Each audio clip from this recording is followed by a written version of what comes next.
Hello, everybody. It's Professor Rich. How are you doing? And may I say, Merry Christmas. And I do hope that you will have a very happy New Year. So today we are talking about the news and current events. We're going to look at some news articles in English, and I'm going to help you with the vocabulary, give you some ideas about how to understand the news in English, and we'll discuss these news articles live in English in the chat. So if you are joining us today, then make sure that you say hello in the chat and get ready to practice your English. And may I say hello to Julia Hata Hata. And hello to Dang Chung. Hello, hello, hello. Daisy, who hasn't changed her name. Back to Daisy. So, I just want to say the news articles for today are not so serious news. When we think of the news, we think of things which are quite depressing and not so happy. Because, you know, that's what makes money on the news. That's what they put on the front page. And people click that, and people like to read about terrible things happening around the world.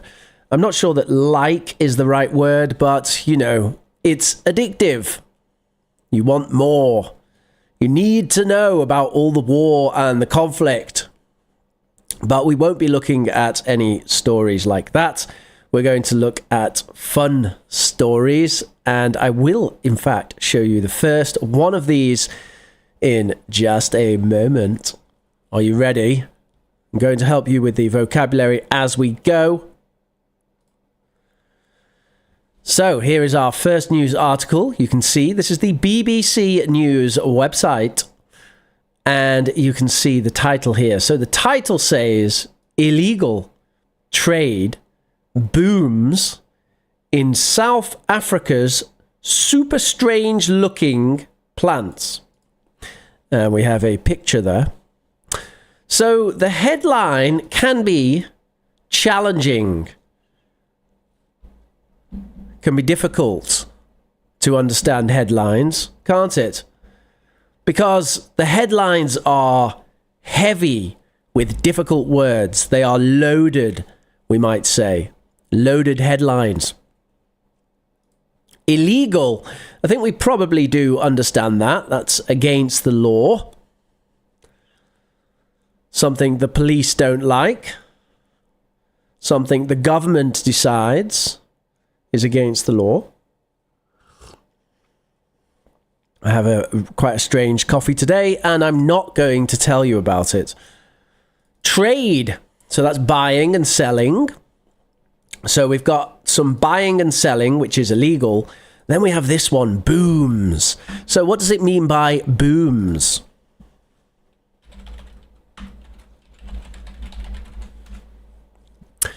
Anyone in the chat have any ideas? And hello there, Julia. Belated Happy Christmas. And also hello to Mr. Manuel Gordillo. Good to see you. So economically, booms, we have something like this. You can take a look at those emojis there, which gives you some idea. When we use boom as a verb in the economic sense, we can say verb. When we use boom as a verb in the economic sense, that means it increases a lot. You can see the picture of the rocket and the stock market going up in the emojis. So buying and selling, illegal, against the law, going up a lot. In South Africa, someone is buying and selling something in South Africa, and there has been a large and quick increase in this activity. And then we have this super strange looking, and this is being used as an adjective. So we've got this gerund being used as an adjective, and you can get that. That can happen quite a lot. We can look at some more examples of that even. Super strange looking.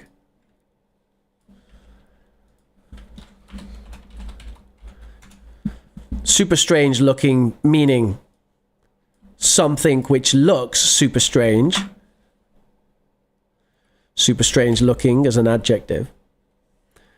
Some other examples of using a gerund like this. We can say something like hardworking. Actually, hardworking is not a great example, but you can see it kind of, it's something that looks like a gerund acting as an adjective. Happy talking. It's just a happy talking farmer. He's just a happy talking person.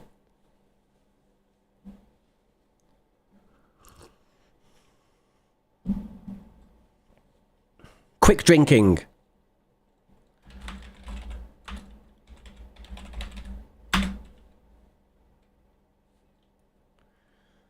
A quick drinking teacher.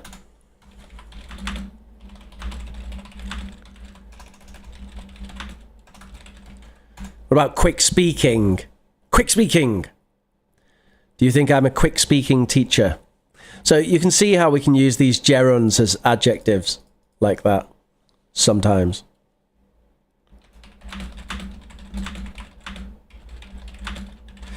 And actually, often you'll see these with a hyphen like this. To determine rules for hyphens, you can look and see if it's a popular term. If it is, then you need to follow what other people do. So what's popular on, you can just Google it, have a look. Is quick speaking, is that a popular term? If it is, then use the hyphen or not, depending on how popular it is. But if you're inventing the term, then you can decide. And I would often put a hyphen there myself. I think it's better with a hyphen. It makes it clearer that it's an adjective. Now, they haven't done that here, and that might be because they use this term super strange, and we already have a hyphen. So they've used this prefix of super with a hyphen, which just means very. And actually, you can put that on anything, on any adjective you want. So it's super with a hyphen and then an adjective, like super hot. It's super hot today.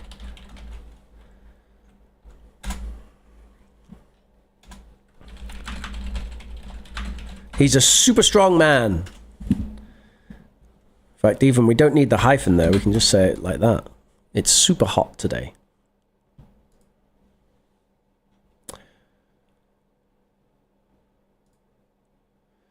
UK or US? Bottle of water. A bottle of water. A bottle of water. That's US. UK is a bottle of water or a bottle of water. Depends where you're from. If you're from London and you speak Cockney, you might say a bottle of water. A bottle of water. Naturally, what do I say? A bottle of water, please. Bottle of water. So I'm hitting the T. That's my natural accent. A bottle of water. The Americans, bottle. A bottle of water. So we have against the law, buying and selling, increasing buying and selling of a super strange looking plant. And then we have a picture. What do you think? Does that look like a super strange looking plant to you? It looks quite strange, almost alien. I mean, in this day and age, someone might say it's AI generated because it looks a little bit peculiar.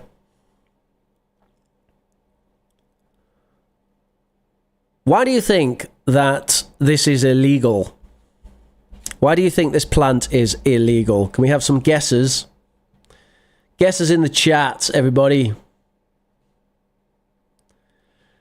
Do you think? Why do you think this is illegal? This plant? And you think, well, it's illegal and people want it because the trade is booming. If the trade's booming, then lots of people are buying it. So, it's something people want and it's illegal. Why might that be? Sylvia is using one of the plurals of cactus, which is cactuses. Do you know, Sylvia, there's a more traditional plural of cactus.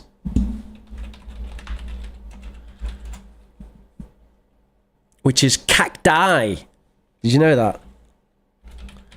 Personally, I prefer cacti. So we've got one cactus, two cacti. That's the more traditional plural. However, with these irregular plurals, there is a trend in English to make these regular. And that's happened with quite a few things. So look out for that. Lots of these irregular plurals with the old Greek plural. This is a Greek plural with the I there. Maybe Latin. And a lot of those have started to become regular. So as you said, cactuses.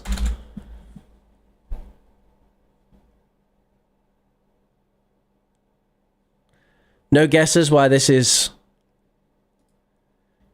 booming and illegal? Let's have a look. So, a biodiversity hotspot in a remote part of South Africa has become the hub of an illegal trade in protected plant species, with organized crime groups capitalizing on overseas demand. Biodiversity hotspot.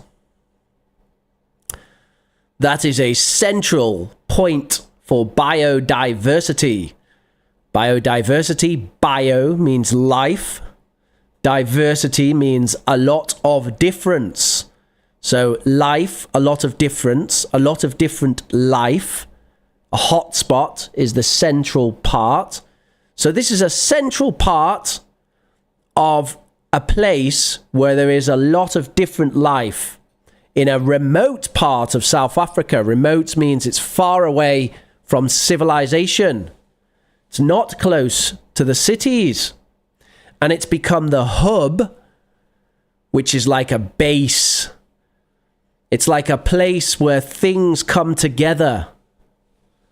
So it's become the base of illegal trade in protected plant species. Protected plant species. So here we have the answer. We have the answer to our question. Why is it illegal?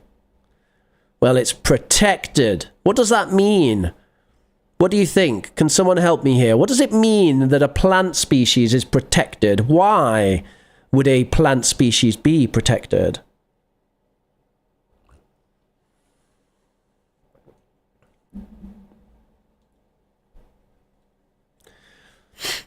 Protected plant species.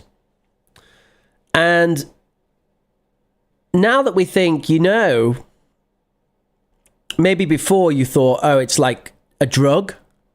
That's why people want it and it's illegal. But actually, I think now we can say, no, it's not a drug. So if it's not a drug, why do people want it? That's right. So Sylvia says, avoid its extinction. So protected plant species means by law, the plant or animal is protected because there's not many of them.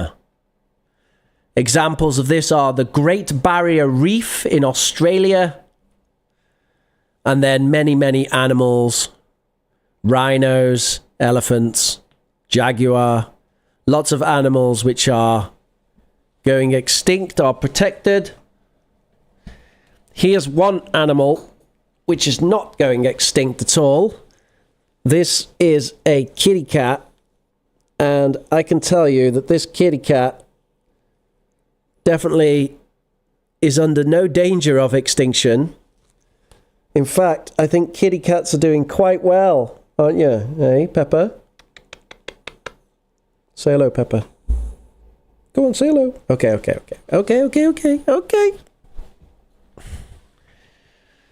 If she's going to sit in front of my screen, then she gets to appear in the stream, and that's it. So, protected plant species. Because, well, look, it's so rare. It looks so strange. And why do people want it? Of course, it's for the appearance. Look at how peculiar it is. It's the kind of thing people pay money for to have in their house. It's rare. It's strange. People pay more money for things that are rare. And so we've got these gangs taking these plants and selling them. Let's have a look at the second paragraph. It says, it's a quote. Did you know many years ago, I was trained to be a journalist. Right after university, I did a postgraduate called the NCTJ, which is the National Council for Training of Journalists, and it's the standard newspaper qualification in the UK. And the teacher there, who was a newspaper editor, he told us, you must have a juicy quote in your second or third paragraph. Well, we see we have a quote here in our second paragraph. Let's see if it's juicy. They've not just stolen our land or our plants, they've stolen our heritage as well. A livestock farmer angrily tells the BBC as she expresses dismay at the social and ecological crisis that the poaching has caused. So we have some difficult vocabulary here. First of all, we've got heritage. What does it mean, heritage?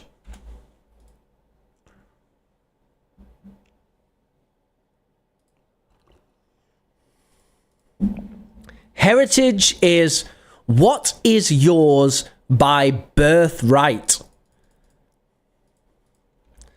So you are born somewhere, for example, and historically, that means you have some claim over the lands and the things on the land. And so that means that's your heritage. It's the claim you have to the place or the culture or the geography of a place by your birth. It's often used for buildings, old buildings that are part of your culture. In this case, it's being used in a different way. That's what it means, heritage. And we have dismay, expressing dismay. So, dismay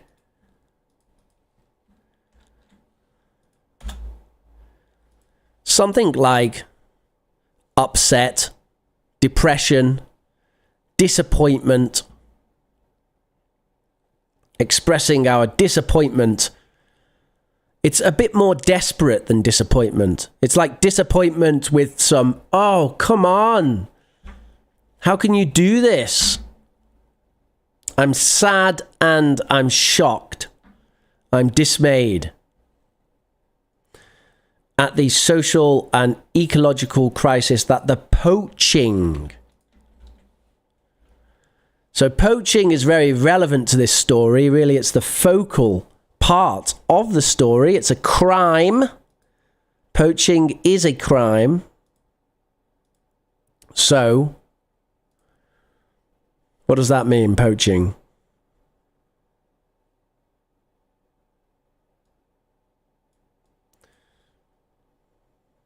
Think about the article.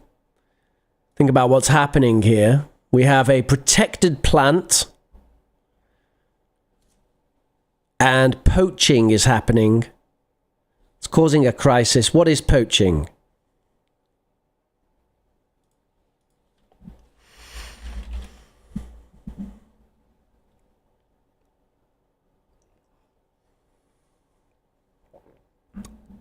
So poaching is the illegal hunting or harvesting of a protected plant or animal. So in this case, harvesting this plant, harvesting means you take it, cut it, and take it. Harvesting this plant is illegal, so that is called poaching. You are taking and harvesting or hunting, if it's an animal, so that's killing. If you kill a protected animal, that's poaching. And in this case, if you take this plant, that's poaching, because this is protected.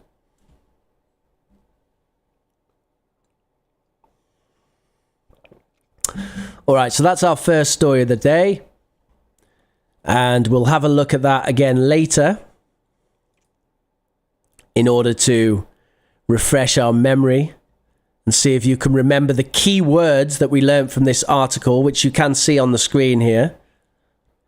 Super strange looking, boom, heritage, dismay, and poaching.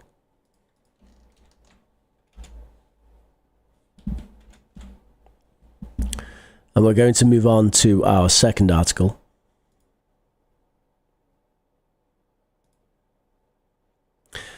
So again, I'm going to show you the headline, and what I'd like you to do is just guess in the chat, what do you think the article is about? These stories are all from this week, so they are new, contemporary stories, and this story actually is very recent. So here's the headline.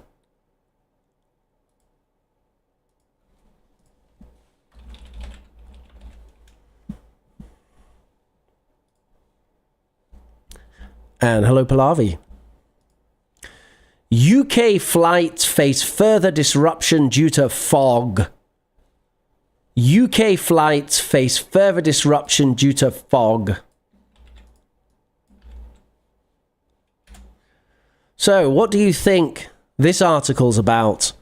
Quite a self-explanatory news headline. Quite a self-explanatory news headline. You might be able to guess quite a lot about this news headline from the picture and the headline. Maybe you can guess pretty much the whole article. Does anybody know about this? For our Europeans in chat, you might be aware, you might have some idea about this situation in Europe right now.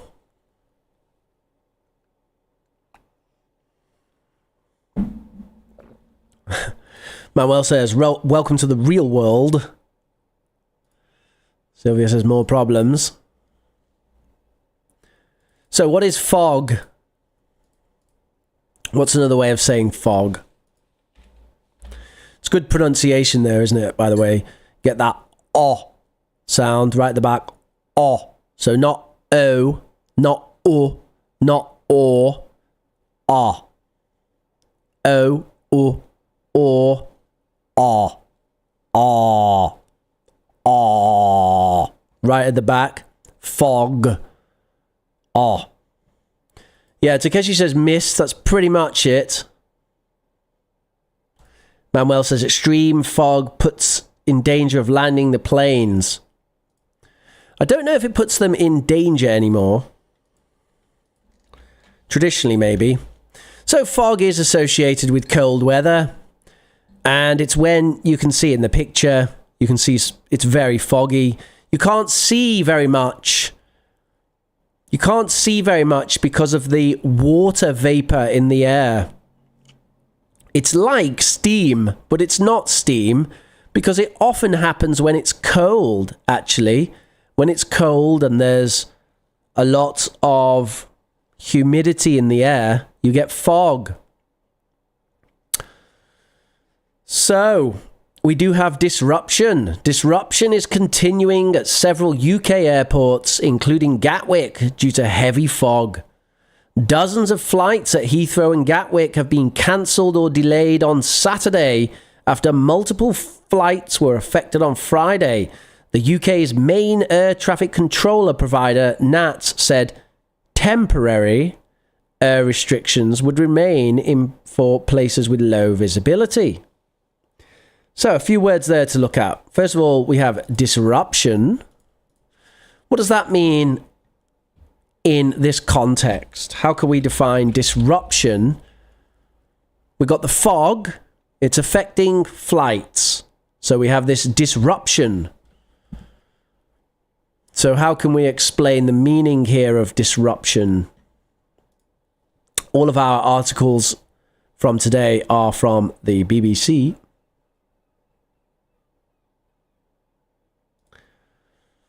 Intervene, I don't think quite has the right meaning. So Takeshi says intervene. I don't quite think that's right.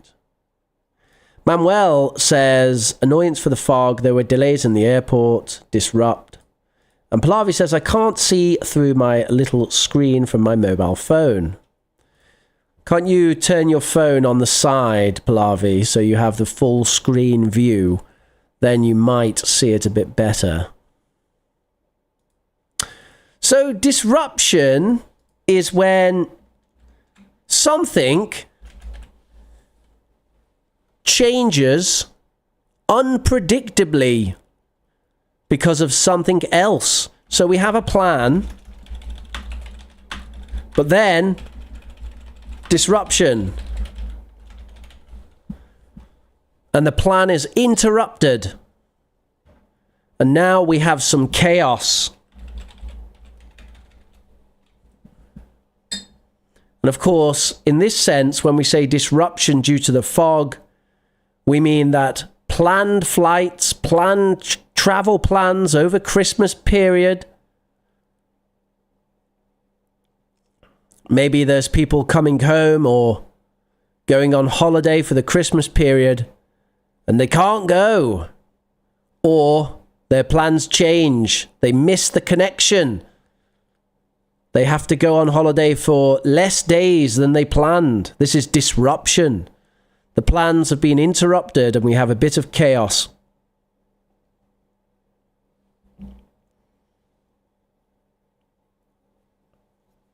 Let's read on. Forecasters said the fog would persist across much of England and Wales and was likely to linger, especially across southern areas. But conditions could improve later. Linger. Let's read that again. Forecasters said the fog would persist across much of England and Wales and was likely to linger, especially across southern areas. But conditions could improve later. Linger. Linger. That's a lovely bit of vocabulary there. That's a verb, linger. What do we mean by linger? Oh, well done, Daisy. Yes, so linger, I think, last longer than expected. Stick around. Stay for longer.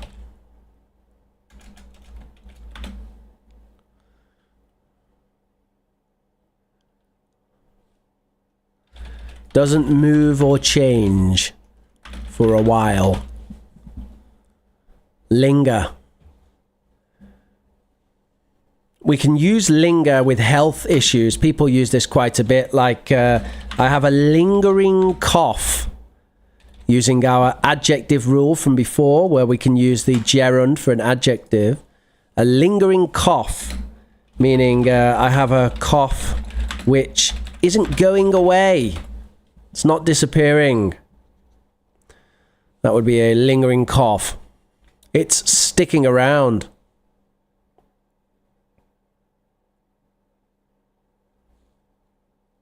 Linger. Linger is C2 vocabulary. I don't think so. C1. C1, Liam. C1. C2 vocabulary is nothing so far here, I think. Yeah, it's all C1.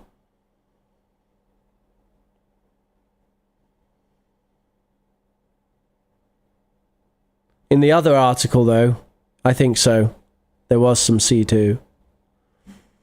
All right, everybody. So that's the article about the fog. We're going to look at one more article, and then we'll reflect and see what you remember.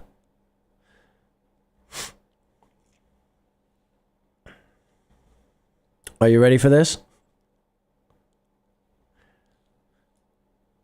This one's about chess. Do you know chess? So chess is a turn-based game. You sit at a table and you move pieces. You play against another person and you move your pieces in turn. It's a very famous historic game with black and white squares. And each player has 16 pieces. So there's 32 pieces in total, with 8 pawns at the front, and then you have different pieces at the back, like the rook, the knight, bishop, king, and queen. It's a fun game. I used to like it a lot as a child. These days I play video games that are kind of like chess, but with more rules. So this one's about chess. Are you ready for the headline? See if you can guess what this is about. So the headline says, Magnus Carlsen quits chess championship after being told to change genes. Magnus Carlsen quits chess championship after being told to change genes. So what do you think about this? Magnus Carlsen, that's someone's name. That's this guy. Quits chess championship after being told to change genes. What happened here?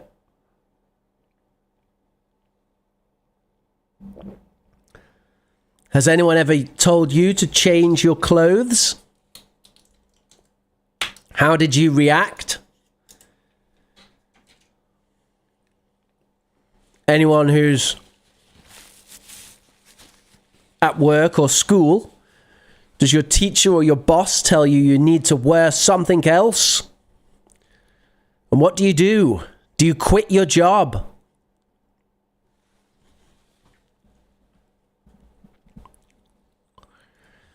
Daisy thinks that maybe his clothing was inappropriate because it was too tight. Is that a thing for chess? We can't have tight clothing with chess. He was compelled to change his pants using the Northern English or American English of pants. In the south of England, pants actually means underwear.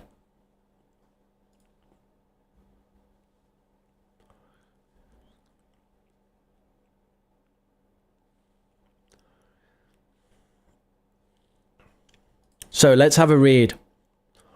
World chess number 1. This is the number 1 guy.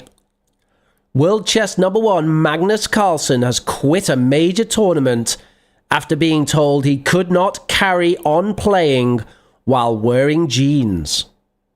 World chess number 1, Magnus Carlsen, has quit a major tournament after being told he could not carry on playing while wearing jeans. So we've got our lovely British phrasal verb, carry on ing. Keep calm and carry on. Carry on teaching, Rich. He could not carry on. Carry on, of course, means continue. It's a lovely British phrasal verb. Let's carry on. Should we stop? No, let's carry on. Also, people say it when you've had a pause or a break. Have a 10-minute break. Okay, now let's carry on. Let's carry on. Notice the linking there with the pronunciation. Carry on. Yon. Carry on. Carry on.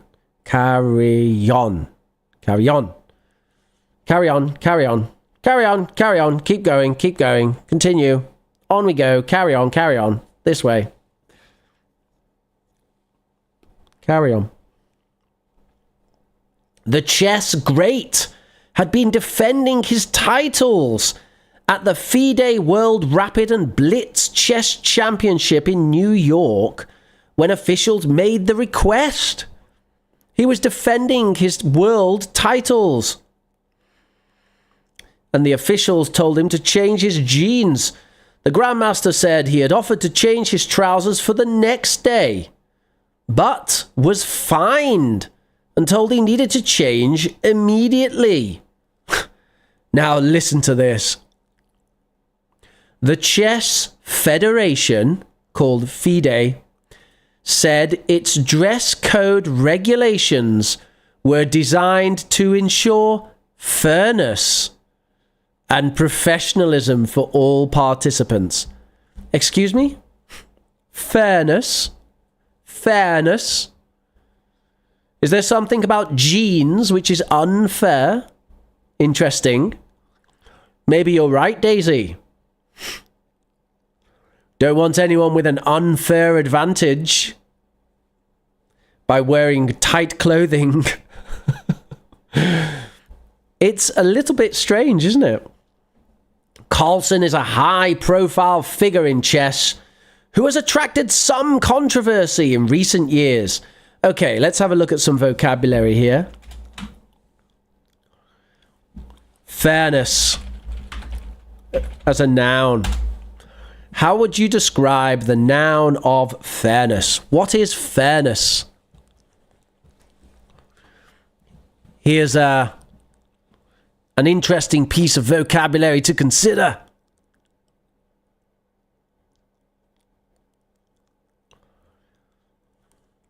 Fairness.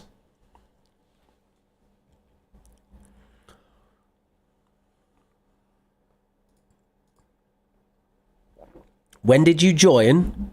When did who join? When did who join what?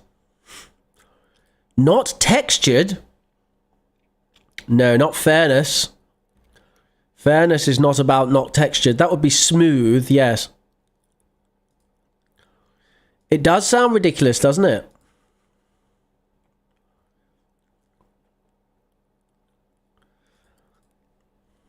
I'll give you a clue with fairness. It's related to justice. Oh yes, Julia, well done.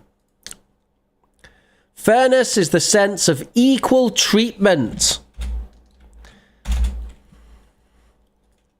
And this is actually what we mean when we say, it's not fair. And there's a lovely picture I use for this.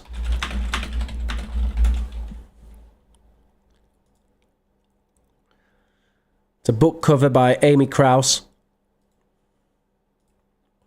Perfect.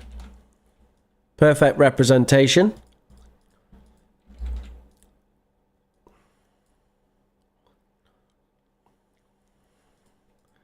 Can you see that on your mobile screen, Pallavi? It's not fair. We have the picture of the boy on the left and the girl on the right. And we can see there is a problem with equality in this situation. Someone has a bit too much of the cookie. It's not fair. This is a problem of fairness.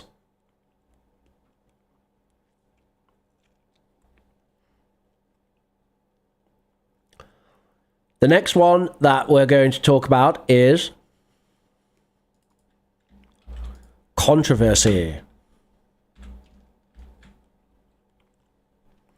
I'll just read this sentence again. Carlsen is a high-profile figure in chess who has attracted some controversy in recent years. Attracted some controversy. Controversy. So what do we mean by controversy? Controversy, of course, here is a noun. We've got the adjective controversial. And we don't have a verb for this from that word family.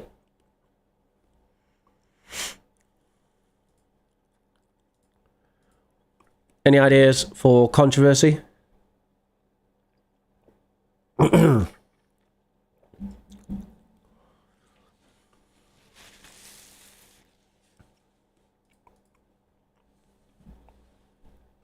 A controversy is something which people strongly disagree about.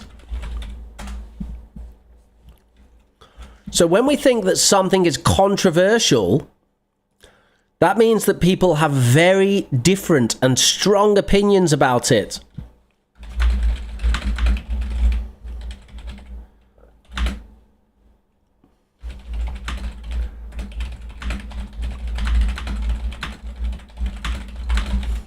If something is controversial, people have very different and strong opinions about it. And we've said here that Carlsen has attracted some controversy. So that means he has done things which people feel strongly about and disagree. Can we find out what that is?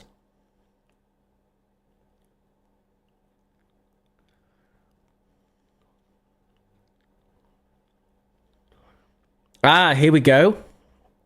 Here's something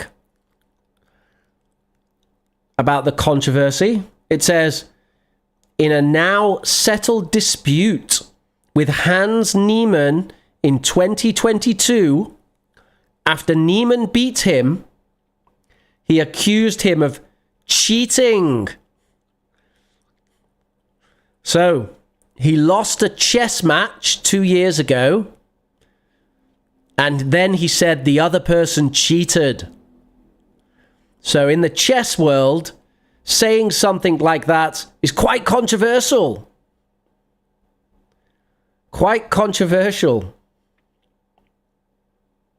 And the American, quite interesting, this American guy, Hans Niemann, denied the allegations and said, ironically and poetically, given the current article, he said he would strip fully naked to prove his innocence. He sounds like a funny guy, Hans Niemann. Let's have a look at him. What does he look like? Does he look like a funny guy? Oh, he does, actually.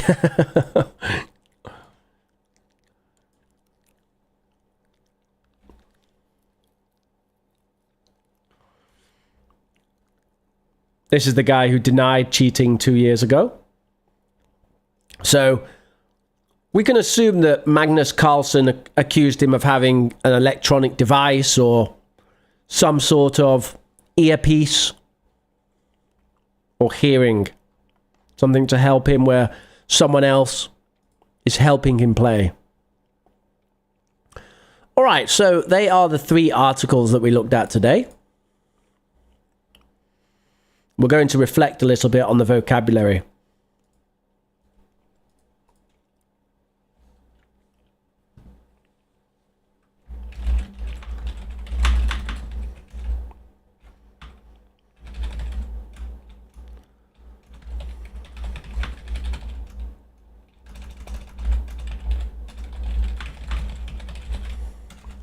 So just have a think about those 3 articles. We had the strange plants in South Africa, which are illegally being bought and sold.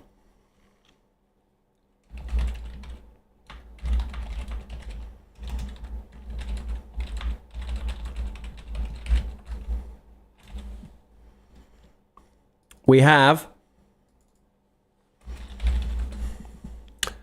the fog in the UK, which is causing problems for planes, flights, and people's holiday plans.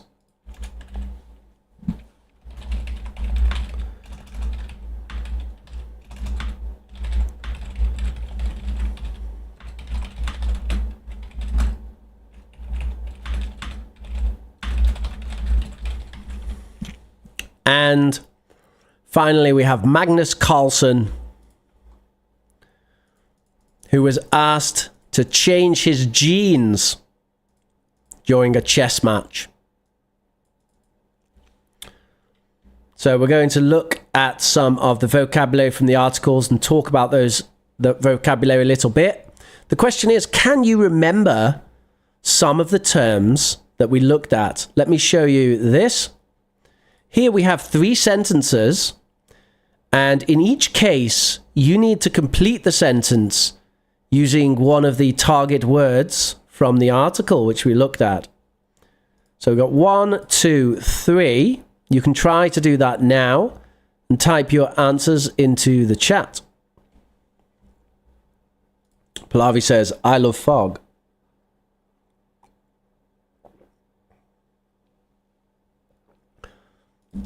So 1, 2, 3. Complete the gaps, complete the spaces in the sentences with one of the words from today, one of the pieces of vocabulary, one of the target lexis from today's class. And you can type those answers into the chat, 1, 2, and 3. And I will just take this moment to say, why don't you smash that like button and hit subscribe? If you have never hit subscribe before on a YouTube channel, don't worry, it's totally free. It just means that YouTube recognizes that you like this content and it will recommend content to people like you. So if you can smash that like button and hit subscribe, that would be fantastic. It's a good way of showing support for free. If you would like to show support beyond that, you have a number of options. One of those is, like Sylvia, you can become a learning champion and join the membership by clicking the join button. Or you can actually take classes with me. If you're interested in that, you send an email to professorrich@gmail.com.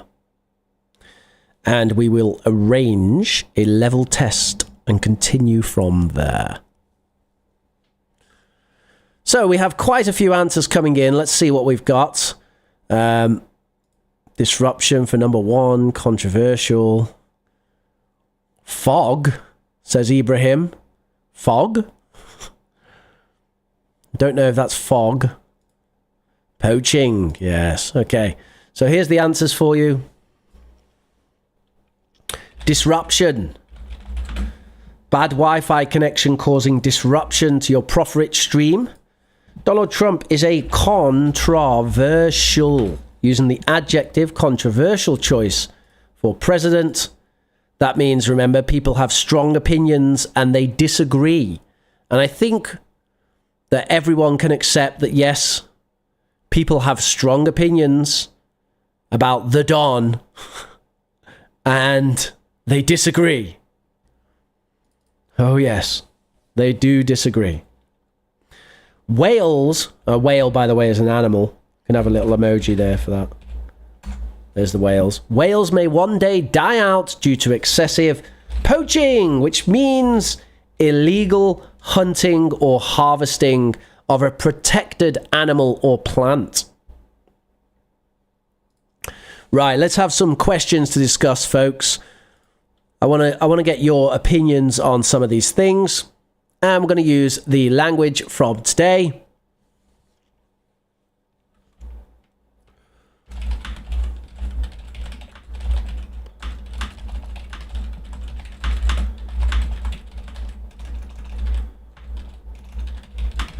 The first question is, what controversial topics are people discussing in your country these days? Can I just say, let's avoid anything with too much human suffering. So no war, no persecution, nothing like that. Let's avoid the really, really bad stuff because, you know, we're learning English, we're having fun. So I want to know what controversial topics are people discussing in your country these days. What silly things are people arguing about that they feel strong about? So what do you guys think? You can type in the chat what you think. We'll have a little discussion about that.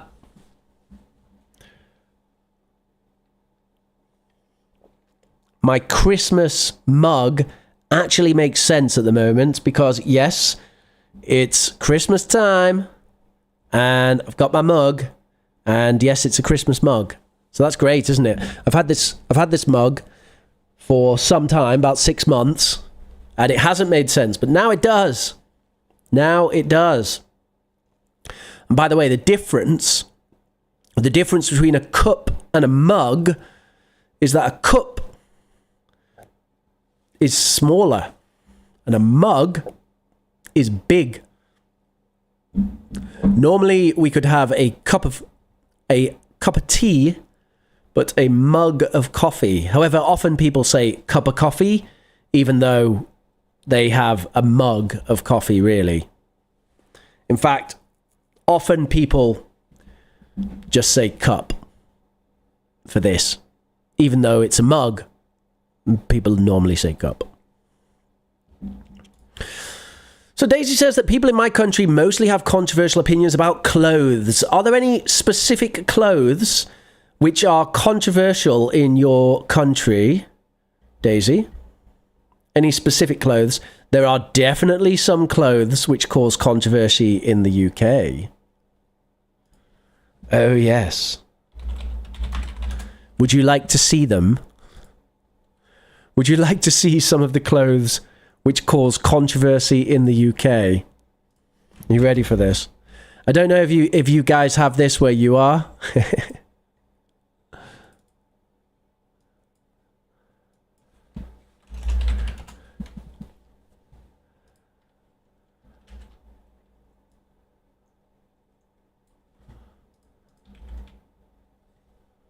Let's get that up.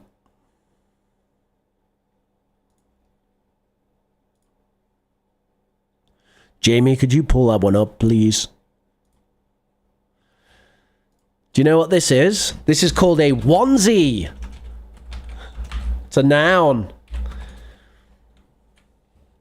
It's one-piece clothing. In my opinion, it is suitable for pajamas in the bedroom. However, this lady is a celebrity.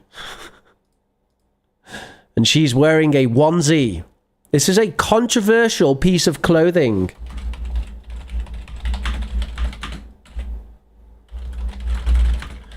Because many people say you shouldn't leave the house dressed like that. What do you think? Do you think people should just wear what they want? Do you think people should mind their own business? Or do you think that that's a ridiculous thing to wear outside your house? And she should go home and put some normal clothes on. Daisy says that these days a lot of youngsters wear Western styles, which elderly people think they dress like hookers. Oh, dear me. Oh, dearie, dearie, dear. Tube tops. Yeah, well, you know, Daisy, I don't know. When I was younger, I didn't care. But as I get older, I think maybe there's something to modesty. And maybe some clothing is a little immodest. I'm not saying there's anything that should be illegal about that. But maybe a bit of modesty can actually be a good thing. For everyone, really. In fact, let me show you an example of that. This could get me in trouble, couldn't it?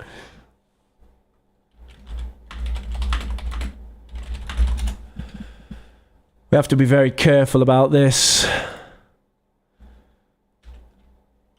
Yeah, I don't want to shame anyone, so we'll make sure there's no identifiable features. But we do have a problem with modesty in the UK, I think it's fair to say.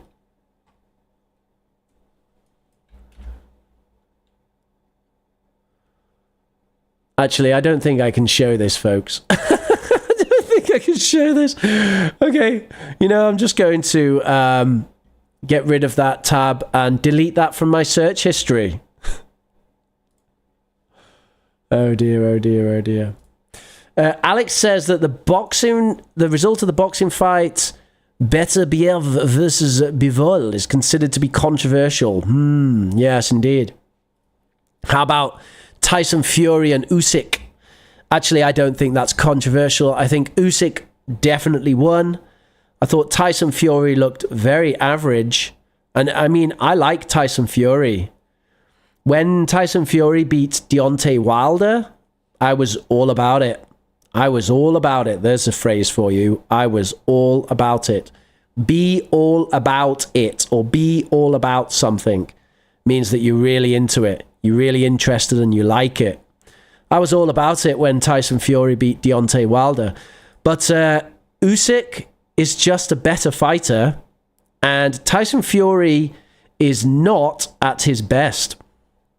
He is not, I don't think he's training as hard as he did in the past. And I think Usyk very fairly won the fight against him.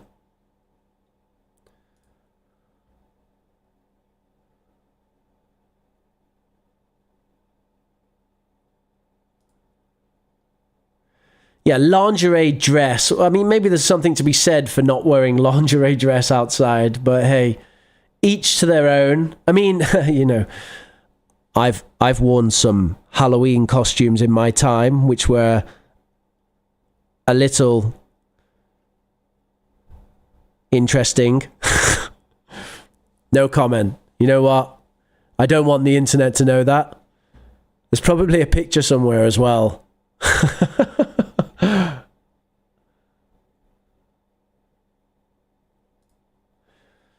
Pallavi says in India, mostly controversies are over government parties, the justice system, or laws. Yes, indeed. Yeah, well, that's right, isn't it, really, Alex? I mean, Usyk just won. Okay, let's move on to the next question.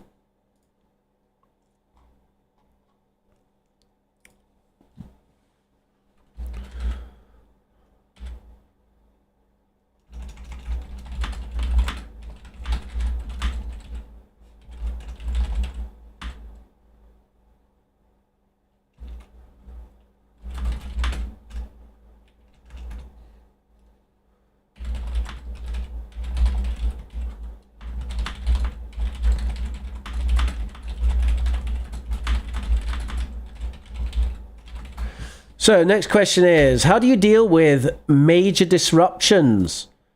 Are they tough for you? Or are they no problem? Do you have a strategy? Disruptions can be difficult, can't they?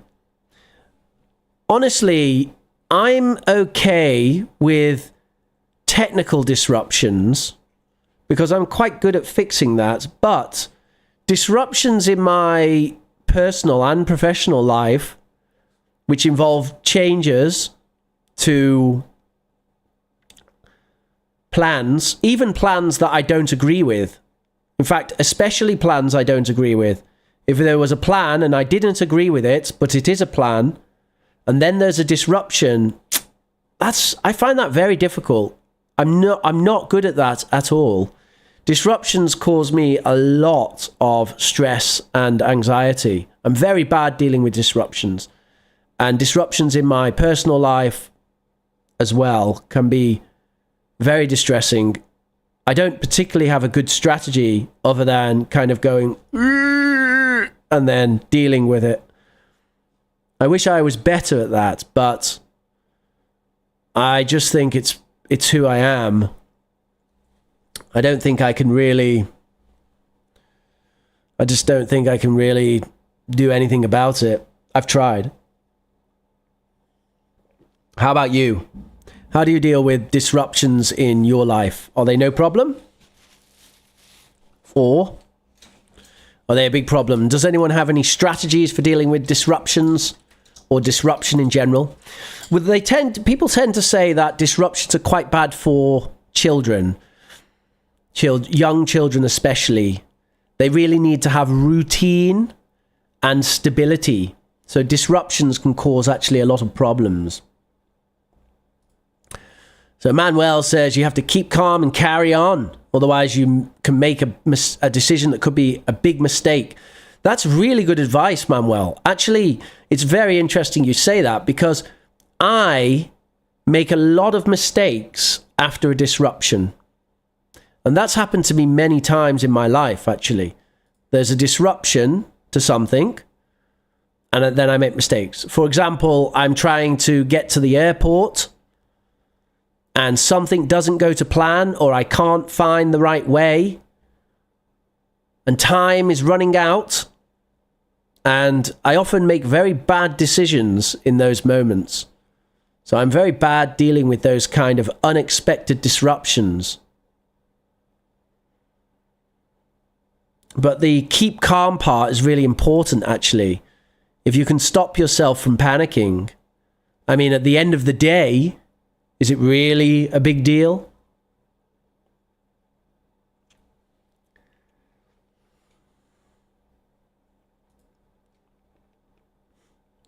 To disruptions, Sylvia, yeah, I think I am. I think I am indeed reactive.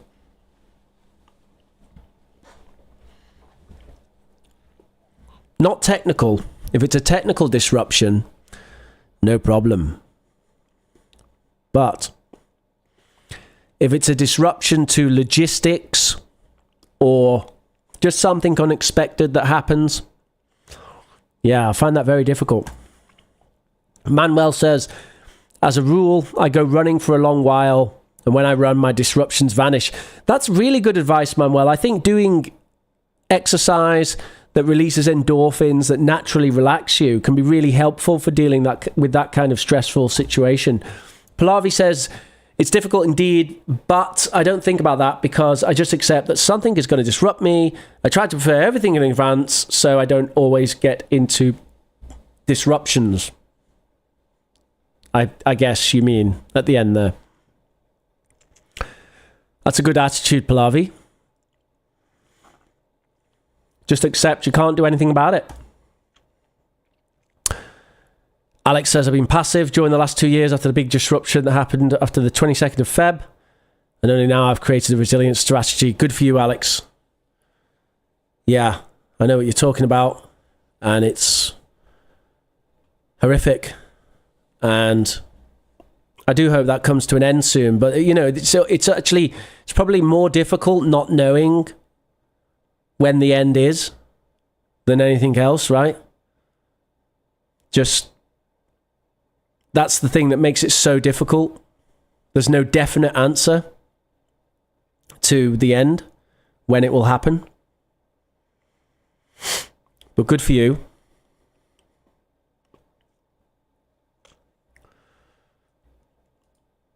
I think that's something we can say actually about tragedy and disruptions. I mean, they're horrible to deal with. So, cause so much suffering, and it's very painful on a personal level. But often afterwards, we do grow as a person. As long as it's not too traumatic and we have some lingering trauma, that can be really tough, can't it? But if you can come through with resilience, then you can often look back and see it as a good thing. Well, not a good thing, that's the wrong phrasing. I mean that your growth is a good thing. You take something good from it. The thing itself, obviously, is never good. But one day you say this thing like, I wouldn't be the person I am today if I hadn't overcome that situation. Cal says, to me, disruptions can be challenging, but they are also opportunities for growth and learning. The key is to approach them with a positive mindset and resilience. Yes.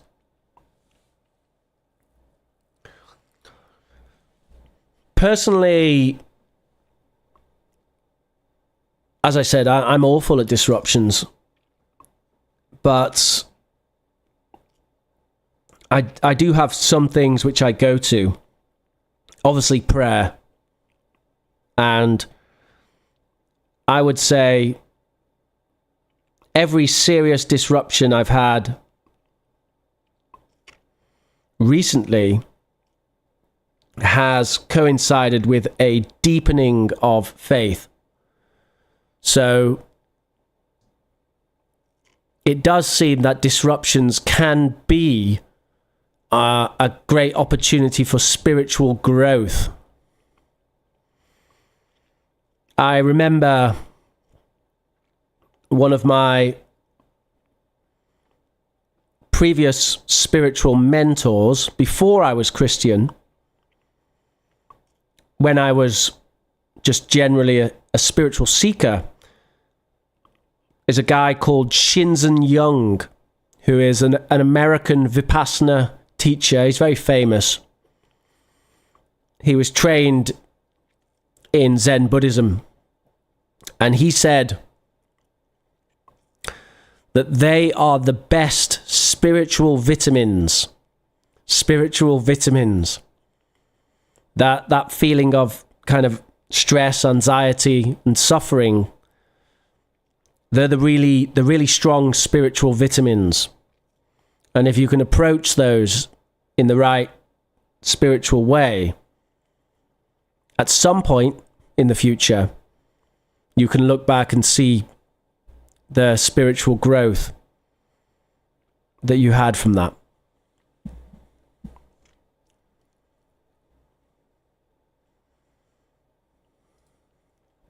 Pallavi says, maybe when you're in such a situation, you should calm yourself first and think positively, even if you're not a positive person, or prepare plan B in advance. You know, calming yourself is easier said than done, isn't it? Does anyone find it easy to calm themselves? I'm 41, and I'm definitely better at calming myself than I was when I was 17. But I would hesitate to say that I'm good at it. Still trying. Different people have different ways of dealing with it.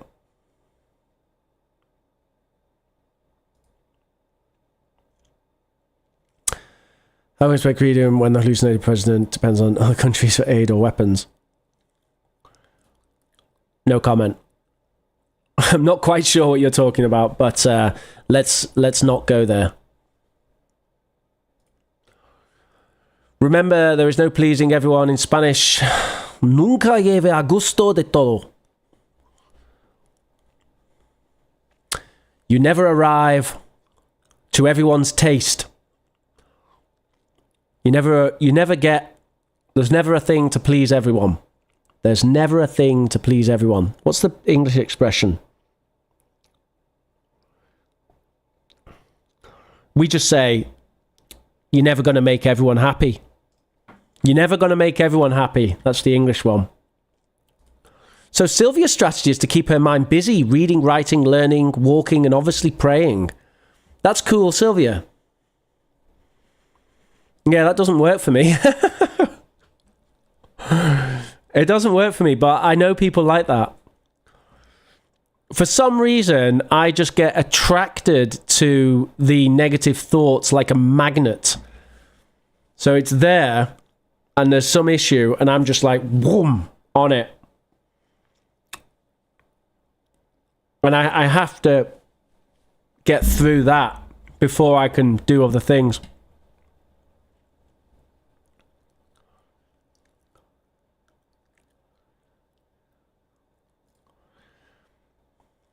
Yeah, that's tough, Alex. I mean, I know. Forgiveness is extremely challenging at times. Even though we know that having resentment, even for evil people, even for people who do evil things, we know that the resentment harms us. But yeah, I don't know what to say. I mean, it's incredibly challenging, and I know people who find it extremely difficult to forgive people, and I don't have anything else to say about that. If anyone has any advice about how to forgive people who've done terrible things, then let us know. All right, let's move on. Got a bit serious with that one, as might be expected, dealing with disruption. Not even disruption, we were talking about even tragedy and worse things. Let's have a positive question. Here's one for you. This is a fun one. You ready?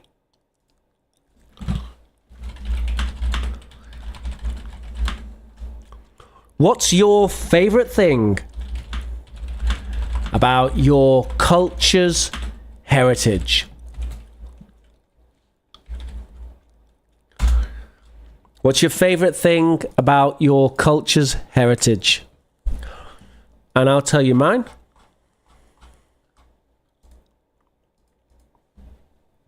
As soon as I think of it.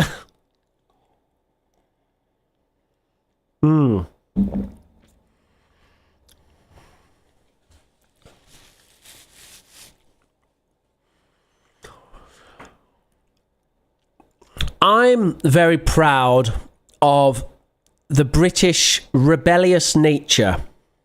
And that's quite a strange thing to say as a Christian, because as a Christian we are taught that our rebellious nature causes a lot of problems in a Christian sense, even where we are taught to submit to the authorities, whoever they might be.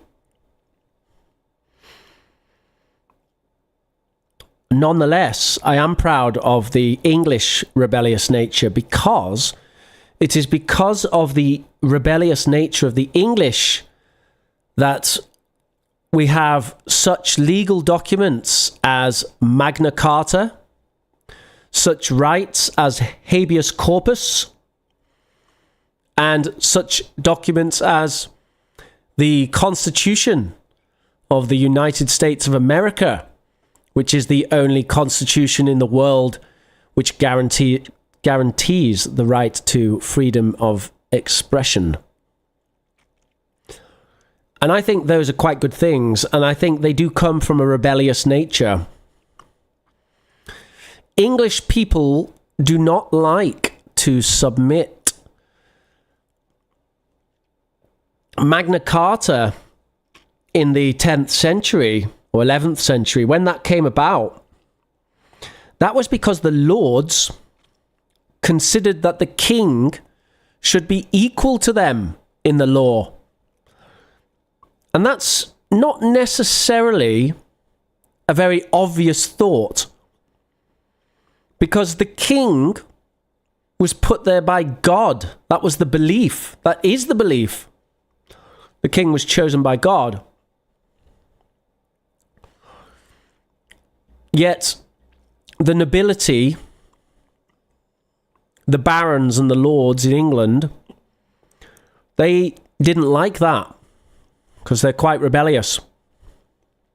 And I think you can see English people are rebellious.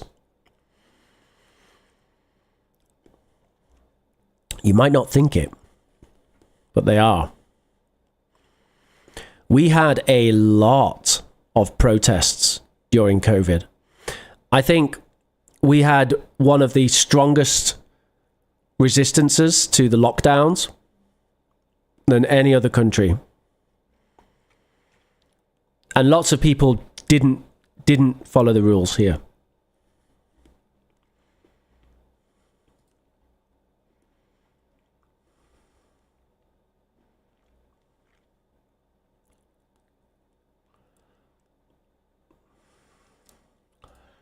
Alex says he's very proud of literature, sport achievement, ballet, and scientists. Russia. I find there are some really fascinating things about Russia, Russian culture and history, especially going back in time with Peter the Great and so on. And it's interesting, we don't learn about it because of the cultural disconnect. In my lifetime, Russia was always seen as the enemy. In the early 90s, still, even with Gorbachev, there was a lot of suspicion. People talking about Russian spies, Russian influence in the newspapers and so on. And in university, my best friend was from Georgia, but he seemed Russian. People thought he was Russian, and he was a really lovely guy. Was a bit crazy though, bit crazy. If anyone was going to wrestle a bear, I do think he was the one. And he was a small guy. He was small. But he had courage like you would not believe. Courage through the roof. He also made a funny comment, which was, Russians are not people who can stand the cold. They're people who wear warm clothes.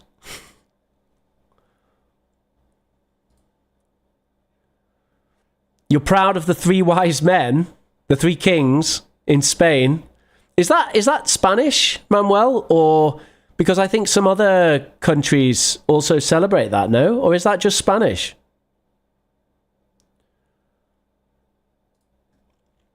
Yes. I've noticed there is a difficulty with forgiveness in Vietnamese culture. Interesting, because of all the Buddhist stuff. You'd think with the Buddhist stuff that there's a bit more forgiveness. Oh yes, resilience. That is something to be proud of, Cal, for sure. I think everyone knows about the Vietnamese resilience. I mean, that's really the first time that the United States didn't win a war. They lost. The United States lost a war. That's the first time.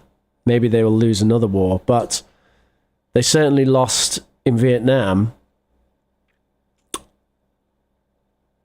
And the French didn't do much better, did they? So I totally agree with you. I also think Vietnamese women, what's that all about, Daisy? What's that all about?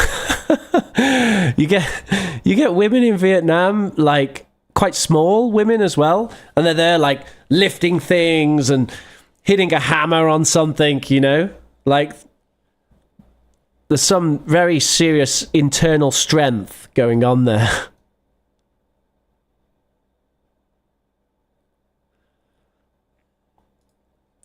I think, I didn't know that actually, Alex, but I think that royal families are all related because in the past they thought that genetics were the most important thing. So they basically said that if someone is king, then they have good genetics. And so we should always have children between kings and queens and princesses and princes, because that will make like the most intelligent and strongest people. And so they're actually, I think all of the royal monarchies in the world have common family ties.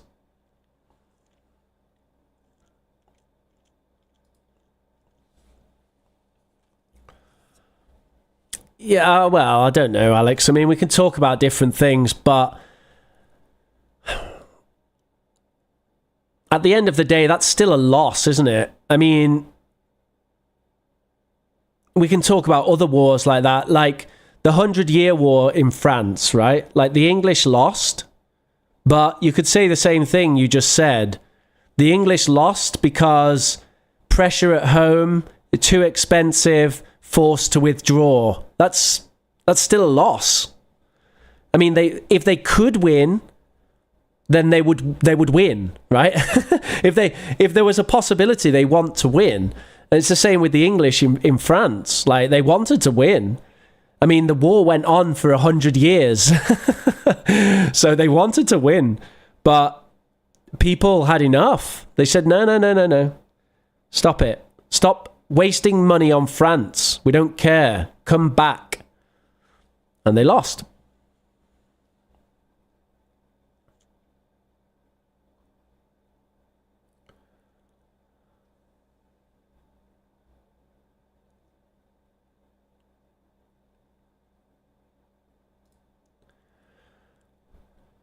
No, she's not listening. She doesn't listen to my streams anymore. She's had enough.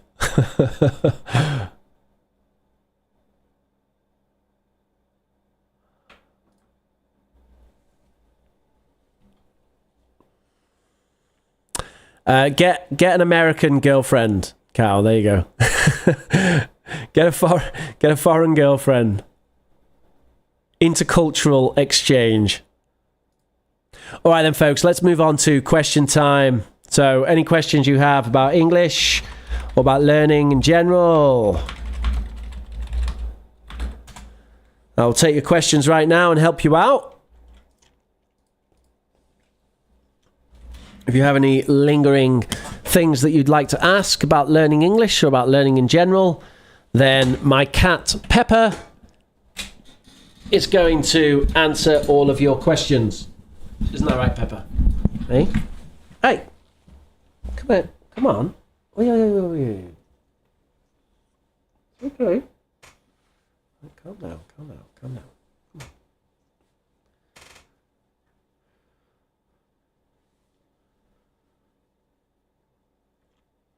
I'll just give you a few minutes to put up any questions you want.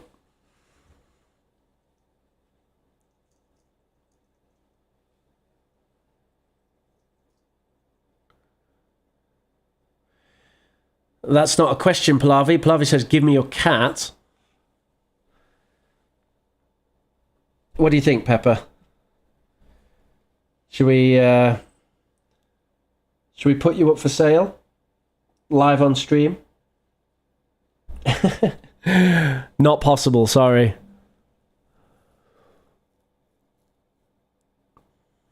Okay, question from Ryan.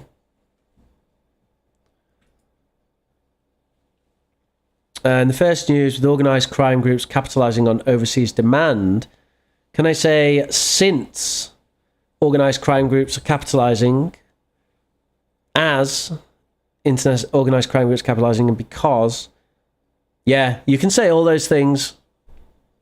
You can say all of those things, Ryan. It's all good. Oh, that's a good question, Sylvia. So Sylvia says the correct usage for for-ing and of-ing. Oh dear. Probably need a bit more context than that, because when you talk about of, there's so many situations when you use of. Like, you know, if I say think of, then you have to use think of, don't you? You can't use for. Like, you know, I'm thinking of going for a walk. Like, you can't say I'm thinking for. Well, you could, but it doesn't make a lot of sense. And then it becomes like a separate thing, doesn't it? It becomes like a tag on that says something like, I'm thinking for...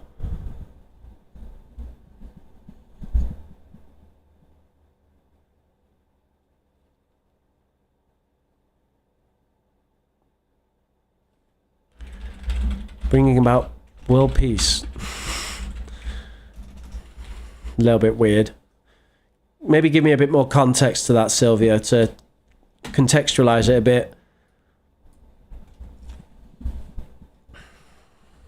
In general, by the way, using for plus ing for purpose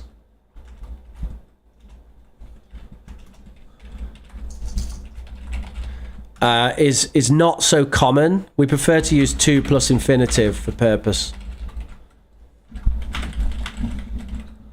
Just so you know.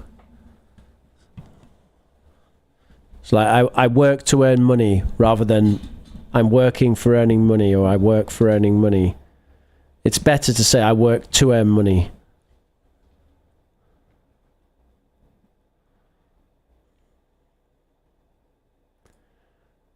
An ear for learning languages. So have something for some purpose.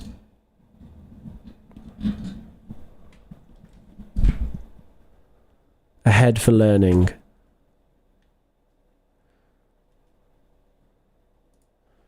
Mower is for mowing the grass.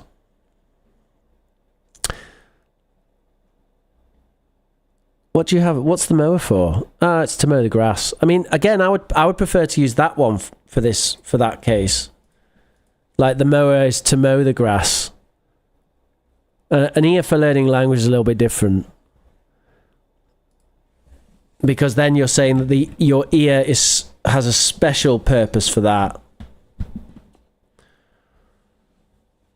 And it kind of becomes bound to the noun. That your ear has a special purpose for learning languages.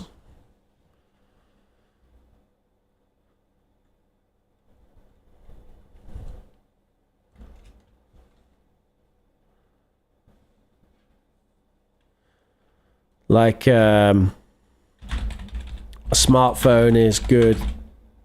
Is a smartphone is a smartphone. Why do you have a smartphone? I have a smartphone to contact people. The touch screen is for controlling it. See what I mean? So we're talking about the general purpose. We prefer to have this to infinitive. But if you're talking about the kind of specialized utility of something, then we can use this for plus ing. But what about of? You said of. Can you give me an example with of?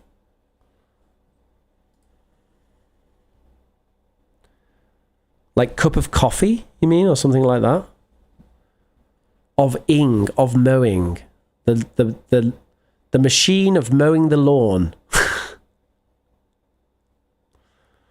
Suppose you could say that. Sounds a little bit odd, to be honest. The pen of writing. I think a general thing you can say is that if you say of, like the crown of the king, you can actually flip it and say like the king's crown, and you can put it before. This is a pen of ink. By the way, that's not good English, but it makes sense. And we can say this is an ink pen. So often with of, it's just a way of putting it after, and you can flip it and put it before like that. And as for the instances when we do that and when we don't, it's mainly about collocation, like the King of England rather than England's king.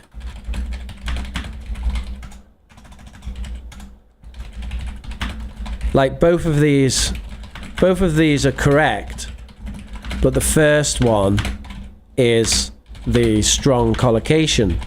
In other words, that's what we use because it's what people say.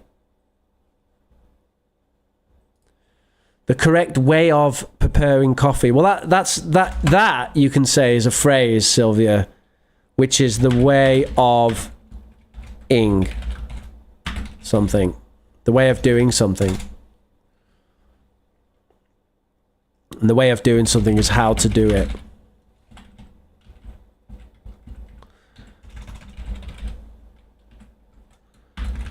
So that I would treat it like vocabulary, that particular expression, and say it's the way of doing something is how to do something.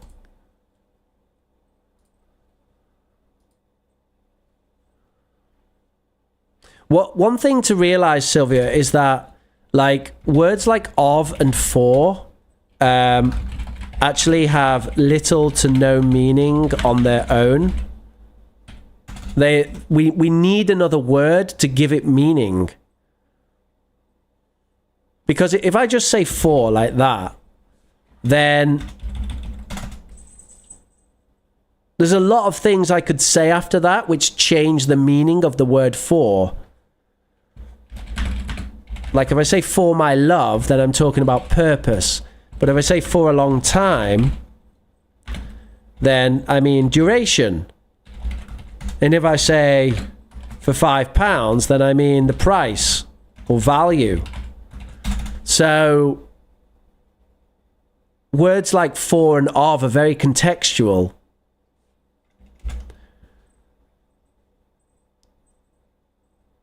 And if I say, again, if I say something like of the last century, then we've got something about time. If I say of England, then we've got related to something.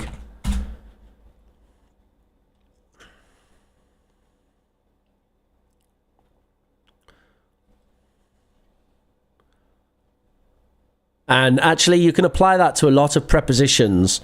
In general, prepositions are highly contextual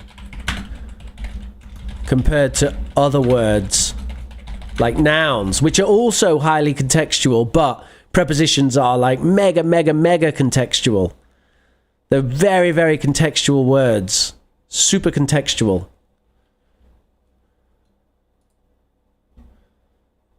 Okay, let's see what we got. Should we always write all the experiences we've been through into our diary? Why not? That's not really a question for me, Cow. I don't know. Do you mean for learning English, or what are you talking about? I don't really know what I can say there. You can try to express yourself. Plavi says, you try to express yourself through writing in any form you like. You can try to create your own way of calming. A bit of advice from Plavi about how to calm down.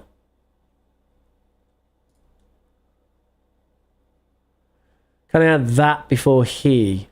After being told that, yes, you can. Yeah, you can. You can, and if you just give me a moment, I'll try and tell you what that's all about, because there is something to that.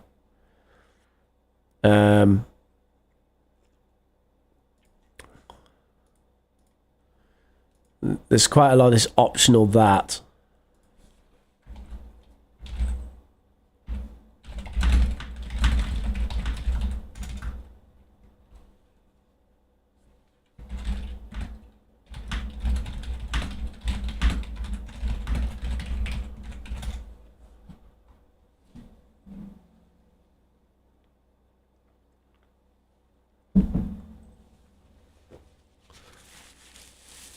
So that is a conjunction. It's a subordinating conjunction in that sense.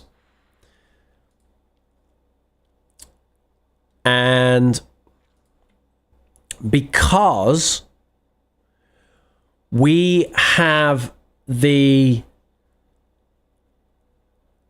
after being told that he... Yeah. Because we have the subject of the subordinate clause, then we can omit it. So that's how it works. So if we have he said that I should go, this word that, it's called a subordinating conjunction. So subordinating means it's connecting a clause to a subordinate clause, a subordinating clause to a subordinate clause. So we've got two clauses. A clause is obviously subject and predicate. So subject plus verb and other bits. We have the main one here, main clause, subject plus verb, other bits. And then we have another one here, subject plus verb and other bits, if necessary, to the park, if you want to add some other bits. And the word that is a subordinating conjunction. It's connecting the main clause to their subordinate clause.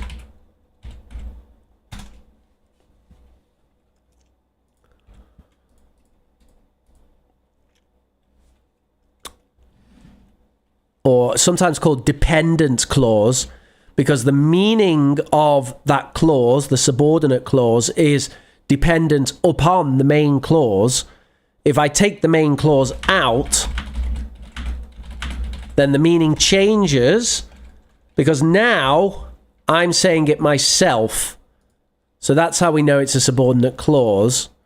Now, to know that we can take it out, we need to look at this. That subject, which in this case is the word I,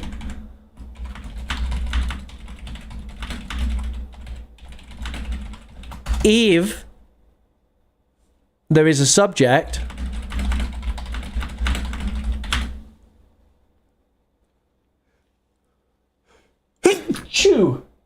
excuse me, if there is a subject, then you can take it out. If there is not a subject, you can't.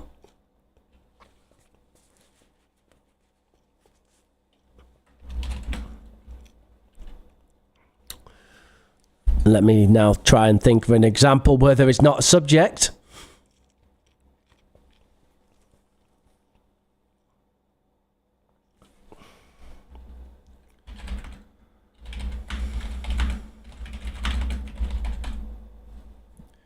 No, that's totally different. Can anyone help me out? Subordinate clause with that, which doesn't have a subject.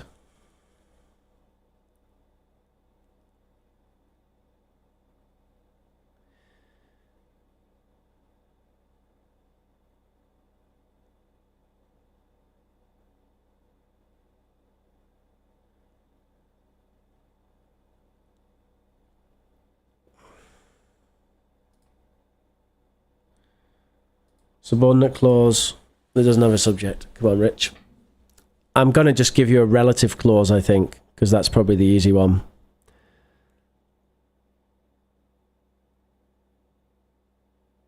Yeah, so if I say...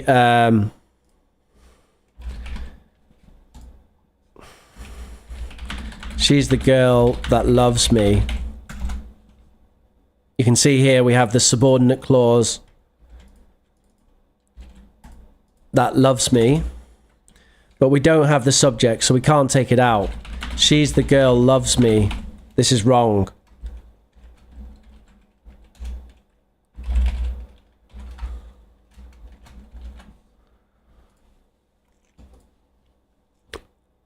So if the subordinate clause doesn't have the subject, we can't take out that.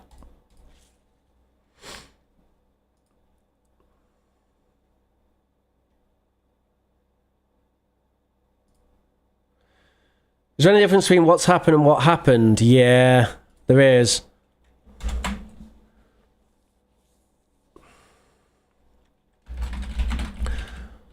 What's happened implies a relation to the current situation or current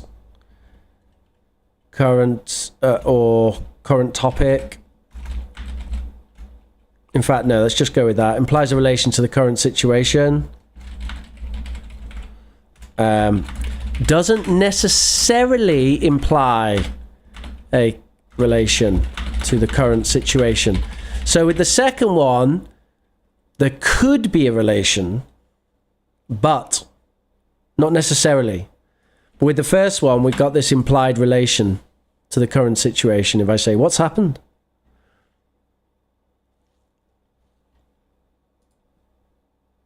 Whereas what happened has more of a disconnection. Just be careful because it's very contextual.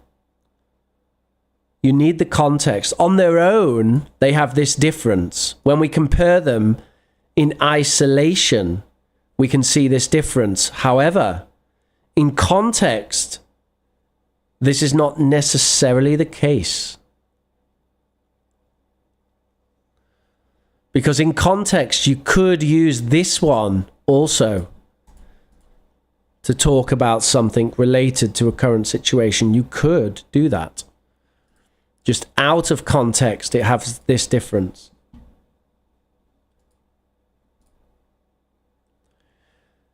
Have a lovely Happy New Year, Manuel. Thank you very much for your attention. And of course, thank you so much for the coffee.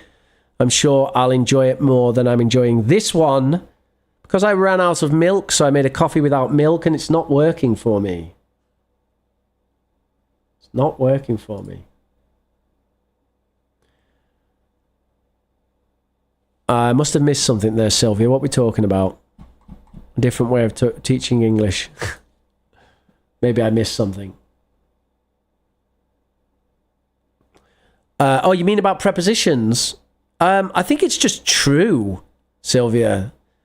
It's not even about English. It's about languages in general, right? Like if you think about something like, when do you use, like in Spanish, I can't talk about Italian. When do you use in Spanish? When do you use para, por, a, and con, and all this stuff? We can draw some similarities with English, but they actually don't really cross over that well. And what you find is they don't really have a lot of meaning, They don't have a lot of meaning. They're very contextual. So if you wanted to talk about methodologies, Sylvia, then yeah, it's kind of Lexical Approach by Michael Lewis. If you want to read about it, that's from the 1990s. So it's not so new, quite traditional. By this point, I mean, with 30 years ago, the Lexical Approach came in and started talking about things like this, that teaching word by word meaning is problematic.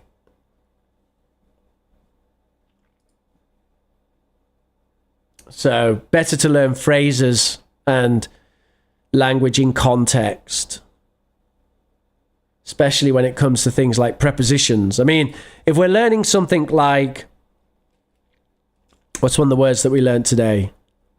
If we're learning something like onesie, where's that picture of that? Well, I can teach you that as a single word, because what context do you need for onesie? It means one thing, it's a noun, So that's fine.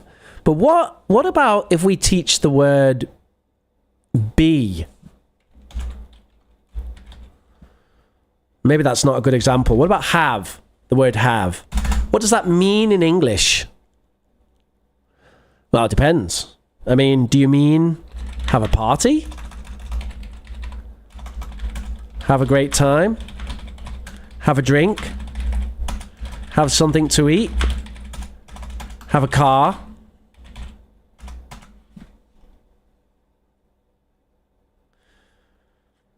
And really, the meaning of have can be quite different, can't it?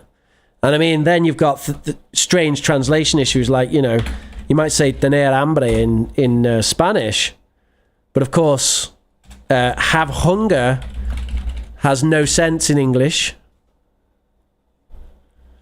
at all, in any way. You can't have hunger in English at all. It's just wild to us. Doesn't make any sense. And of course, the reason for that is because we just don't have that meaning. But we do have it for events. We do have it for experiences. We do have it for food and drink or consumption. And we do have it for possession. So we can see that there's these different functions that it can have: events, experiences, food and drink, possession.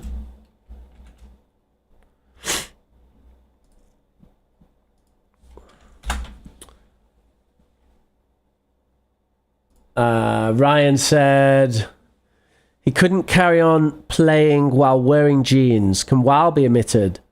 Yeah, it can. So this is ellipsis. And ellipsis is situations when words can be dropped. And this is a type of ellipsis which is called a participle clause. And you can use participle clauses in place of longer ways of saying something. Like, I went to the shops while wearing a green hat. Or I went to the shops wearing a green hat.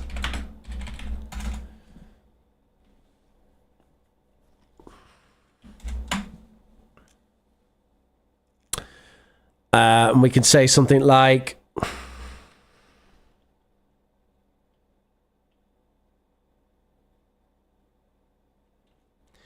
it was his car, paid for in full. It was his car, in fact, get rid of that, which he'd, no, we're going to put that back in. Which he'd paid for in full. So you get these examples of ellipsis where we basically cut out some of the words. And if you take a look at ellipsis and reduced participle clauses, then you'll be able to find all kinds of grammar information about that in English. And in general, the more colloquial you get, the more you can see ellipsis. So you see it a lot in like a very informal way of speaking, or even an email.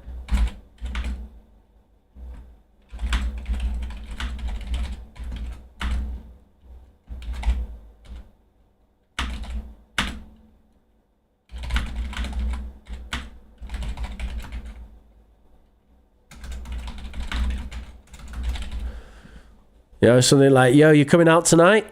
You coming out tonight? Got to get you out sometime. Catch you. And you can see all the ellipsis here, like we're missing the are here to say, are you coming out tonight? Missing the we've got to get you out sometime. And with catch you, missing the later. And even the I'll catch you later. So you can see quite a lot of ellipsis there in this colloquial, informal way of speaking or writing. However, you do also get ellipsis in formal writing, which is similar to the reduced participle clause, which I showed you there. And that's called ellipsis.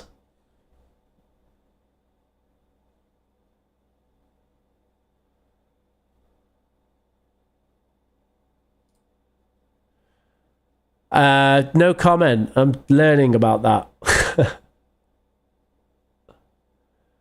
There's something called white lies, Pallavi, sometimes quite important, you know? Like, I think no matter how you feel,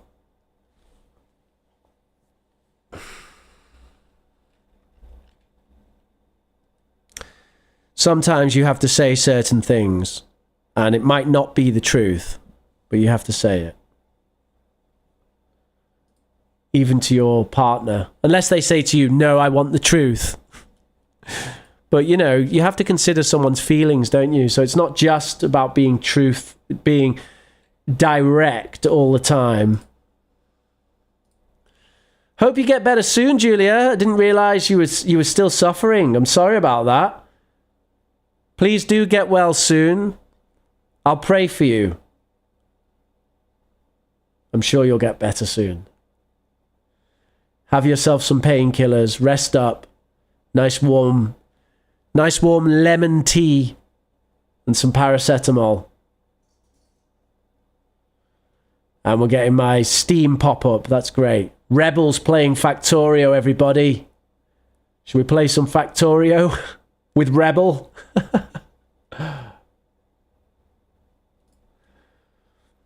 Ooh, I don't know. That's a tough one, Pallavi.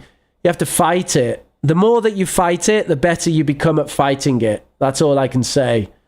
So the more, as Joe Rogan says, the more that you make yourself do difficult things, the easier it gets to do difficult things. So the first thing he does in the day is he goes and has a ice cold shower because that he knows that's the most difficult thing I'm going to do all day. So everything else is easier than that. So he gets up every day and has an ice cold shower, and that's the most difficult thing in the day. Done right at the start. Oh, I wish I could do that. Right, I'm doing it. That's it. Tomorrow, are you ready? Are you ready? I'll do it live. I'm doing it live. Professor Rich, live ice cold shower, 5:30 a.m. in the morning, every morning. You get it here, folks. Every day, 5:30, ice cold shower. Let's go. Maybe not, but that would be great. I did tried for a while. I did cold showers for about 20 days. Oh, it's so difficult. Oh, it's horrible. It's horrible. Like you're in there just like shaking violently in the shower. But when you get out, you feel so good. So good. Like you get out and you're just like, oh, I'm out. And suddenly nothing feels like bad anymore, you know? Yeah, I mean that's what he does, Cow. He does the ice bath. I mean, I wish I could do that. Like I say, I tried it. Oh, it's horrible. It's so horrible. But it really makes your day easier if you do it. It's wild. Like your whole day just feels easier. Cats come back for more. You come back for more, Pepper. Come on. We're wrapping up. Come on, say hello properly. Come on, look at the camera. Look at the camera, little kitty. Okay, did you hear that? All right, kitty. All right, kitty. Look at this little kitty. Do you want to see my dodgy Christmas tree?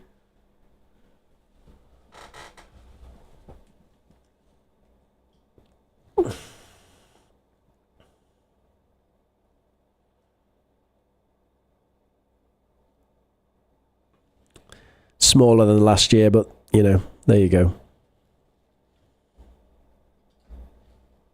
All right, everybody, thank you very much for joining me today. My name has been Professor Rich. Smash that like button, hit subscribe, and make sure you join us for our next English learning live stream. That will be next week, Saturday in the afternoon UK time, and there will be a poll on the channel to determine the topic of that live stream.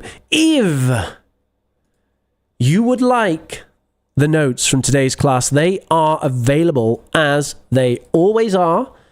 And you can find those right now in the chat.